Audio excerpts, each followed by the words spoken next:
This agreement reflects the recommendations of the Obama Justice Department report, and more importantly, the voices and the values of the residents of this great city. Over the course of the last century, there have been 7 separate attempts to bring reform to the Chicago Police Department. I want to join in agreeing with the Attorney General. I'm confident that this agreement will stand the test of time. I'm also confident that this will be the agreement that actually sees through the types of reforms that all the other efforts have tried to embark upon, with the oversight of both the federal court system and a judge and a monitor. I want to commend everyone who stepped forward, worked diligently, consistently, shared their experiences and expertise to get to this historic inflection point for the city of Chicago, and listening to each other and working through all the issues that make up this consent decree. Now it's my honor to introduce a leader who truly embodies the values of the city of Chicago and actually worked hard at making sure that we not only got to this point, but all the reforms and changes along the way were done in a spirit that not only would be adopted, but would be everlasting for the police department. Superintendent Eddie Johnson.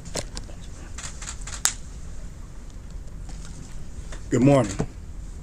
I'm pleased to be here today with Mayor Emanuel and Attorney General Madigan to formally announce the completion of our consent decree negotiations and the inclusion of public comments into the document that we intend to file with the court, or that's been filed with the court.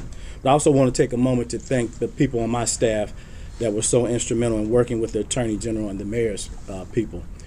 Chief of Staff Robert Boyk, General Counsel Sharice Valente, Chief Barbara West, and Captain Sean Joyce.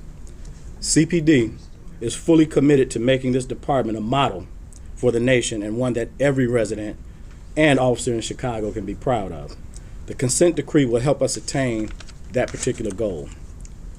Change can be difficult to process, but the key distinction here is that these reforms are being done to support our police department through better training, policies, and equipment for officers. The consent decree will formalize a culture of integrity and accountability while ensuring our communities have a voice in their police department.